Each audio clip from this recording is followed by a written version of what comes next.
कपड़े उतारो, उसको जलील करो, उसके ऊपर तशद्दुद करो।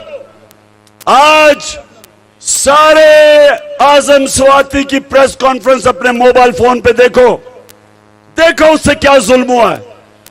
और चीफ जस्टिस साहब, मैं पाकिस्तानी कौम के सामने खड़ा होकर आपसे मैं अपील कर रहा हूं, अल्लाह ने आपको बहुत बड़ी जिम्मेदारी दी है।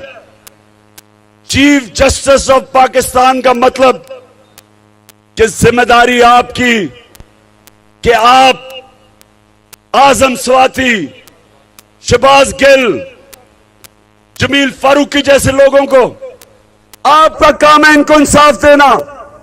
केसेस पड़े हुए सुप्रीम कोर्ट में, बुलाए उन लोगों को और कहे कि आजम स्वाति के घर जो कैमरे लगे हुए थे, उन कैमरों में सब पता क्या हो रहा था, क्यों वो एजेंसी के लोग वो कैमरे उतार के ले गए।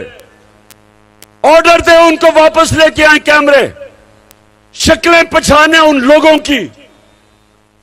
ये सरकारी नौकर नहीं, ये मुजरिम है जिन्होंने उनको मारा, घर में आके पोती और पोतियों के सामने उनको मारा, एक सेनेटर को मारा।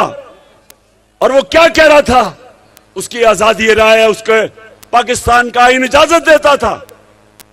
वो कोई मुल्क दुश्मन नहीं था, वो कोई गद्दार नहीं था, वो कोई दहशतगर्द नहीं था। तो मैं चीफ जस्टिस साहब, ये जो हमारी हकीकी आजादी की तहरीक है, हम आपके तरफ और पाकिस्तान की अदलिया की तरफ देख रहे हैं, सारी कौम देख रही है। कर सकते हैं, तेल ले सकते हैं या नहीं? तो मैं गुजरांवाला आपके पास आज सारा दिन आपको एक चीज बताऊंगा कि अल्लाह ने हमें कैसे आजाद किया है।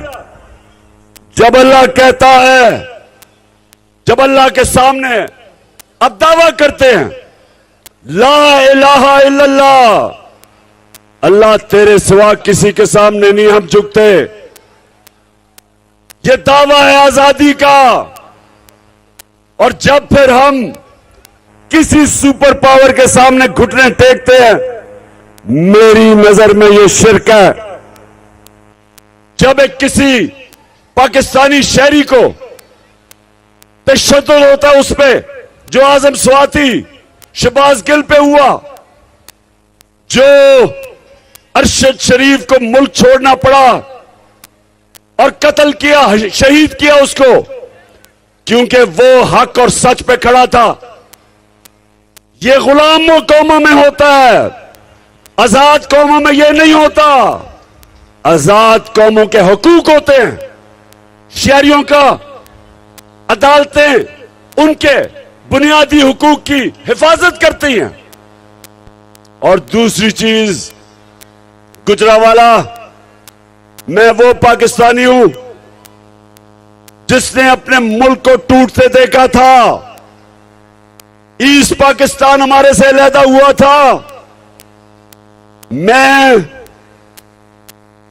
ईस्ट पाकिस्तान अंडर 19 का मैच खेलने गया, हमें पता ही नहीं था कि वहां कितना गुस्सा है ईस्ट पाकिस्तान के लोगों को। क्यों गुस्सा था? क्योंकि उनकी जो सबसे बड़ी जमात, जो पाकिस्तान की सबसे बड़ी जमात, वो ईस्ट पाकिस्तान से थी, वो इलेक्शन जीत गए थे। लेकिन ईस्ट पाकिस्तान के लोगों को गुस्सा यह था कि जो उनका हक था, जो मैंडेट था, वो नहीं दिया जा रहा था। क्यों नहीं दिया जा रहा था? क्योंकि यहां एक सियासतदान, उसने साजिश की अपनी कुर्सी के लिए। उसने ईस्ट पाकिस्तान की पार्टी जो इलेक्शन जीत गई थी, उनको हक नहीं दिया कि जो उनका हक था कि जब इलेक्शन जीते तो उनको क़यादत करनी चाहिए थी। वो उस सियासतदान ने पाकिस्तान की फौज को उस पार्टी के खिलाफ खड़ा कर दिया और नतीजा यह हुआ कि पाकिस्तान टूट गया, हमारा मुल्क आधा हो गया। आज फिर यह जो लंदन में बैठा हुआ भगोड़ा है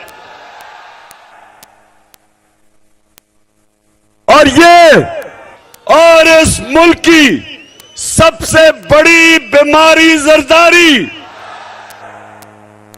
ये दोनों डाकू मिलकर कोशिश कर रहे हैं कि पाकिस्तान की सबसे बड़ी जमात उसको मुल्क की इस्टेब्लिशमेंट के खिलाफ खड़ा करे, इस्टेब्लिशमेंट को, फौज को बड़ी जमात के खिलाफ खड़ा करे। यह साजिश है, यह मुल्क के खिलाफ साजिश है।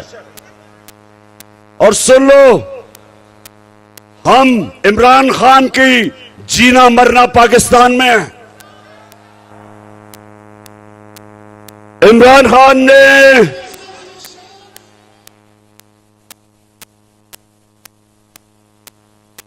सुन लो और से, मेरे ऊपर कोई 30 FIR काट चुके हैं, दहशतगर्दी का केस मेरे ऊपर कर चुके हैं।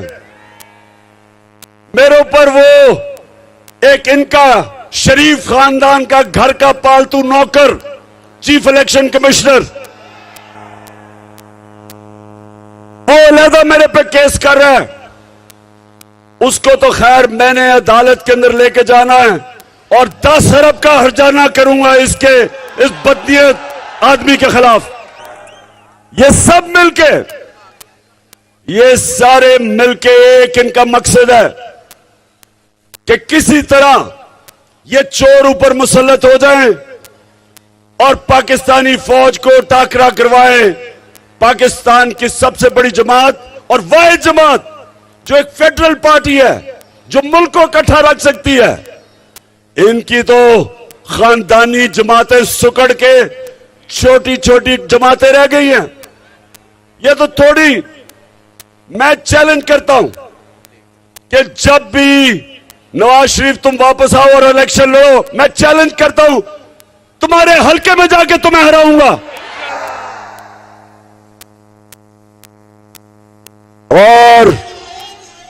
और जरदारी तुम और तुम्हारा देसी वलैती बेटा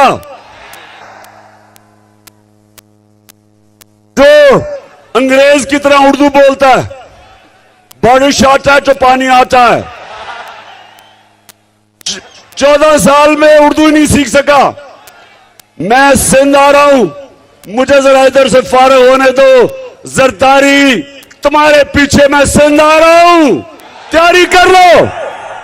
सिंध के लोगों को सबसे ज्यादा आजादी की जरूरत है, सबसे ज्यादा जुल्म सिंध के लोगों के ऊपर है।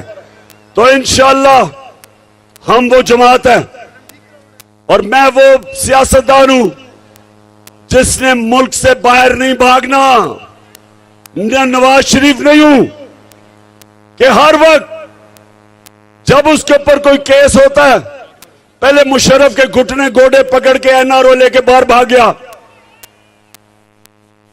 फिर NRO लेके वापस आया, फिर यहां डाके मारे, फिर जब वक्त आया एहतसाब का, फिर इसने अपने रिजल्ट जो इसके मेडिकल रिजल्ट थे उनमें भी धांधली की और उसके बाद बीमार करके फिर बाहर भाग गया। और आप इंतजार कर रहे हैं कि जनाब बड़े ताकतवर एस्टेब्लिशमेंट से इसको NRO मिलेगा और ये वापस आ जाएगा, जिस तरह मनी लॉन्ड्रर इसहाक डार वापस आ गया। नवाज शरीफ, तुम सब, मैं अपनी सारी कौम को आज कह रहा हूं कि इंशाअल्लाह हम सब मिलके डाकू नवाज शरीफ का इस्तकबाल करेंगे और सीधा एयरपोर्ट से तुम्हें अडयाला जेल लेके जाएंगे। और मेरी कौम सुन लो, ये वक्त है अपने आप को हकीकी तौर पे आजाद करना और आजाद हम करेंगे इंसाफ के जरिए। हम इस मुल्क में कानून की बारादस्ती के लिए जंग लड़ते रहेंगे, इंसाफ के लिए जंग लड़ेंगे, ताकि कानून के सामने सब एक बराबर हो। ये नहीं कि बड़ा डाकू मुल्क लूट जाए, पैसा बाहर ले जाए और उसको एनआरओ मिल जाए, और बेचारा छोटे लोग, गरीब लोग महंगाई, बेरोजगारी में, मजबूरी में वो चोरी करे तो जेलों में गल सड़ रहे हो। हजरत अली रज़ियल्लाहु ताला ने फरमाया था, कुफर का निजाम चल जाएगा लेकिन जुल्म और नाइंसाफी का निजाम नहीं चल सकता। पाकिस्तानियों, यह निजाम नहीं चल सकता। इसको बदल के लिए हमने इसको बदलना है। जब कहते हैं कि कौन बचाएगा पाकिस्तान, इमरान खान नहीं बचाएगा, आप बचाएंगे पाकिस्तान को। आप मेरे साथ मिलकर इस मुल्क को आजाद करेंगे। और आजादी सुन लो, नबी सल्लल्लाहु अलैहि वसल्लम ने मदीना की रियासत में इंसानों को आजाद किया था, सबसे पहले अदल और इंसाफ कायम करके। अदल और इंसाफ इंसानों को आजाद करता है, नहीं तो इंसान चूंटियों की तरह जमीन पर रेंगते हैं। ऊपर परवाज नहीं होती इंसानों की जो गुलाम हो, जिधर इंसाफ ना हो। अल्लाह ने बार बार कुरान में हुक्म किया कि मेरी जमीन पे इंसाफ कायम करो। यह इंसाफ नहीं है कि आजम सवाती 75 साल के सेनेटर को तशद्दुद करो, जेल में उसके घर में जाके उसकी पोती और पोतियों के सामने उसको मारो, उसके कपड़े उतारो, उसको जलील करो, उसके ऊपर तशद्दुद करो। आज सारे आजम सवाती की प्रेस कॉन्फ्रेंस अपने मोबाइल फोन पे देखो, देखो उससे क्या जुल्म हुआ है। और चीफ जस्टिस साहब, मैं पाकिस्तानी कौम के सामने खड़ा होकर आपसे मैं अपील कर रहा हूं। अल्लाह ने आपको बहुत बड़ी जिम्मेदारी दी है। चीफ जस्टिस ऑफ पाकिस्तान का मतलब कि जिम्मेदारी आपकी कि आप आजम सवाती